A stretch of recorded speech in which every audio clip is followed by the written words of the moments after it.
What's up, everybody, and welcome to my TNA Lockdown 2016 review. As we pretty much come in to the Lockdown pay-per-view, all matches are steel cage matches, and the main event of tonight's show will be EC3 versus Matt Hardy for the TNA World Heavyweight Championship, as James Storm and Bobby Roode Beer Money kicked it off to go against Eric Young and Bram in a cage match, which was pretty good, I'll say that. Beer Money pretty much came out with the win, doing the whole Beer Money chant and the DWI with the pin to win the match to beat Eric Young and Bram. Even though I feel like Bram was, I don't know why they were even a tag team anyways to begin with, but maybe this would be the end of this feud and move on to something else with the team. I'm sorry, Beer Money and EY and Bram. But it was pretty much, it worked out in the end. Beer Money picked up the win, even though the ref almost closed the cage door on James Storm for some reason to get out. EC3 then came out to the ring as the fans chanted sang his theme song. He pretty much sat his ringside talking about, you know, he's gonna talk about Ruby, or whatever it is, Hardy, Hepatitis Hardy, spitting all over his face and everything. And EC3 says he will be alone with Matt Hardy in a cage tonight to take him out. He says the facts is that you can't beat me. Matt says EC3 pretty much didn't got in the ring. He told Rockstar Spud to come out. Pretty much Spud came out and told about they tore down the house last time they were here in this arena. And pretty much when EC3 went against Rockstar Spud in that hair versus streak match, EC3 then pretty much said he was sorry, you know, kind of sorry for shaving Rockstar Spud's head last year that night. And he pretty much recalled saying he did some, you know, did some horrible things. And EC3, he got more guts than brains. And he thanked them, you know, for having his back last week. Pretty much EC3 offered his hand as the fans chanted for Spud to shake his hand. Shake his hands. Pretty much Spud thought about it and he shook his hand. He took the mic and pretty much spoke on what he did last night. He said he did the right thing, he says. And he says he may have more heart than brains, but he always does what's right. Pretty much Matt then came out and interrupted Spud and them. Pretty much said, "You will not defy me, Spud, and you will never do it again." And he swore on his life that he would take him out and still win the World Heavyweight Championship once he embarrasses EC3 on his embarrassing night of the careers. Rockstar Spud usually cuts a great promo out there, I'll give him that. Pretty much the crowd was happy to see them both shake hands, and Hardy, pretty much, you know, being a heel, was doing really great. Jimmy Havoc, I guess I should say, talking about the Decay segment last week, which I really like that cool Decay video they did. The song, the kind of promo about him was really great. Talking about he was coming for Rosemary. I don't know much about Jimmy Havoc there, but we'll have to see. Trevor Lee went against T-Ray Uno. Shane Helms was out there with Trevor Lee to defend the X Division Championship against him. Pretty much in the end, T-Ray Uno not leaving the cage and jumping off the cage, taking out Trevor Lee, but Trevor Lee pretty much got right back up and hit with that Fisherman's Buster to pick him off with the win, which was effective, but he kind of got back up and hit his finisher, and he defended the title. So hopefully this feud is kind of over now, and Trevor Lee moves on to a different opponent to defend the X Division Championship against other people. Maria pretty much spoke with Gail Kim tonight after Madison Rayne was taken out of the match. I believe it was Madison Rayne that was taken out. And pretty much said, "Why don't you put your money where your mouth is and come out and help us tonight?" Gail Kim told her in that Knockouts Lethal Lockdown match of the Dollhouse went against Gail Kim and was supposed to be Velvet Sky and Madison Rayne, but pretty much it was Velvet Sky out there. Pretty much the Dollhouse went against them, and see, I guess since Awesome Kong is gone, unfortunately, I gotta say, gotta give it to Jade out there, taking out a lot of people. As Maria was gonna come out to help, but she didn't get to the door and pretty much just left Gail Kim and then behind. Pretty much Jade performing a cradle power drive on a steel chair on Gail Kim to take out, which looked deadly, by the way. So she's probably the strongest member of the group. And we'll see if this Gail Kim versus Maria thing comes out, since she left her high and dry. Kurt Angle came out. Well, Kurt Angle told EC3, like, you know, about the farewell tour. He says, "You're the future of this company," he says, "and you're the face right now, and you're going in the right direction." So, you know, EC3 talking about, "You're one of the reasons in this business why I came into wrestling," he says. And he's learned a lot from Kurt Angle. I'll say that.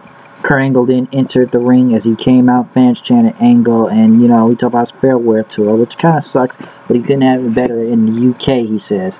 He's had some of the best moments here in this building, like winning the TNA World Heavyweight Championship from Bobby Lashley last year. Lashley then came out talking to Kurt Angle then. You know, you got in my head through the full year, you've been in my head talking about how am I going to get revenge on Kurt Angle? How am I going to beat Kurt Angle, he says. But he says, when I look into your eyes, you're not the same Kurt Angle like you were. You're not the same. And I can beat you on your best day, pretty much Lashley went on to say. And Angle says, you know, I just came out to talk to the fans, but he says, now you're starting to piss me off. Kurt Angle pretty much got pissed in. Lashley was going to take off his jacket, but he pretty much left the ring with a smile, then pretty much pissing off Kurt Angle, which was a really great segment, I'll give it that. So, this actually goes a little bit better. We know Kurt Angle's kind of coming to his final matches in TNA Impact Wrestling, and, you know, he's going to be gone, you know, after the next 2 matches. One with Bobby Roode will be next week, and then the final one, I guess I should say, would be, you know, Bobby Lashley. So, Angle pretty much showed some fire at Lashley. Lashley playing the mind games with Kurt Angle, so I know they're going to have a great match when it comes up. So, I will say that. And just a little bit on the Kurt Angle thing, you know, him leaving the company. And, you know, I'm glad he's going on a great note with this farewell tour, which TNA has put a lot of work into. And, you know, he's been having great matches. He put Drew Galloway over in that other match in the UK about a week or 2 ago, which was an awesome match. Great match, I'll say that. But we're going to see what happens with Lashley and Angle in, which I'm sure it's going to be great. Eli Drake pretty much stood in the ring with Jesse Goddard to call out Grado or Oldarg the Great.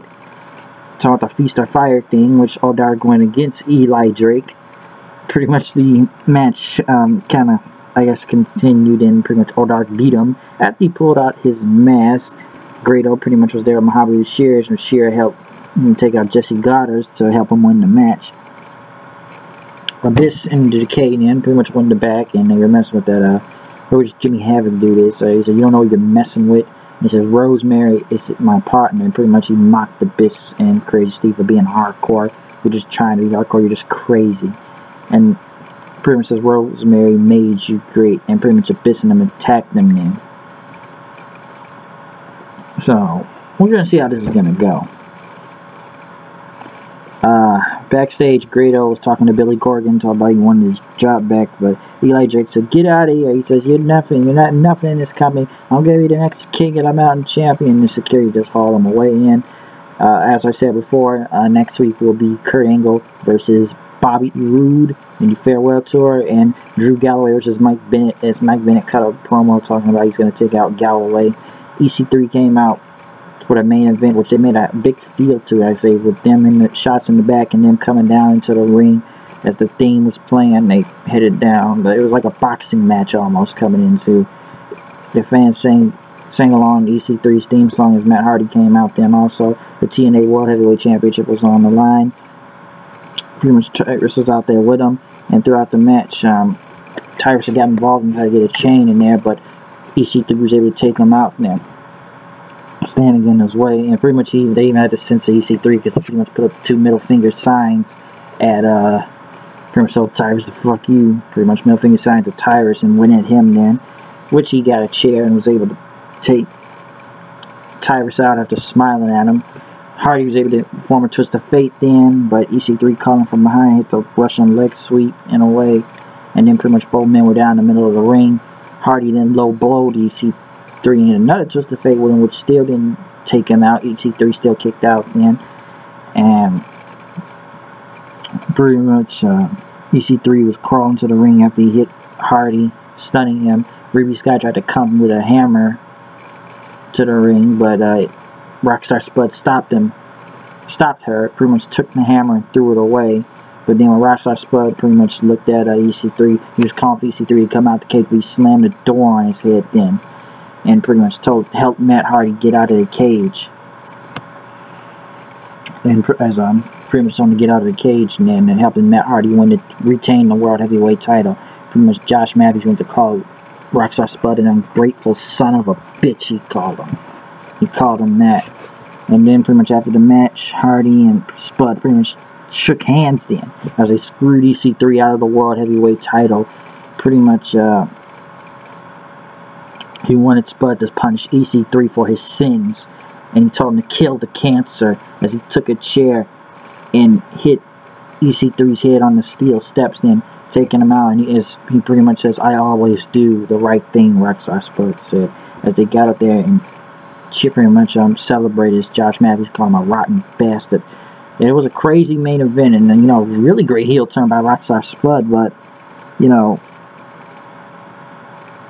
could you really blame him for what he did? For what he did to EC3? When you look at logic in a way, EC3 did some horrible things to Rockstar Spud when you look at it. You know, I don't know, calling him ungrateful didn't make sense from Josh Matthews in a way. And he was outraged for what Spud did to EC3. But EC3 did horrible things to Rockstar Spud. He shaved his head, he beat the crap out of him, hurt his friends, beat up Josh Matthews, beat up that Mandrews guy that was his friend. So can you really blame Rockstar Spud for getting revenge on EC3 for what he did, those horrible things to him? But then they're all buddy then, even though they showed respect. But come on, he beat him up in his hometown, destroyed Rockstar Spud every chance he could get. So can you really blame Rockstar Spud for what he did? But overall, a great show to get back on track. Last week was a little bit weak, but you know, a strong show. Well, you know, this is Lockdown, which usually is a pay-per-view, but they did a great show in the UK, and we'll see how these Kurt Angle matches do. Now, as for TNA news in a way, you know, I've been hearing a lot of things about these TNA looking for another investor. I don't know if this is true all the way, but I guess Panda Energy is not. Oh well, I don't know if it's true all the way, but allegedly they're not working with TNA Impact Wrestling anymore, and they have to get a new investor. We know the Carters have money and everything, Dixie and her family, but they still need that financial support behind them. And hopefully, if TNA can get, you know, work something out back with Panda Energy to keep it going, keep the money flowing in, and keep, you know, the show going and stuff. And are they gonna have to find a new investor? Like I'm saying, I know people are gonna make a lot of jokes about TNA, say, oh, they can't afford this, can't afford that, can't do this, broke. I'm hoping they do find an investor. Hopefully they can get Pan Energy back.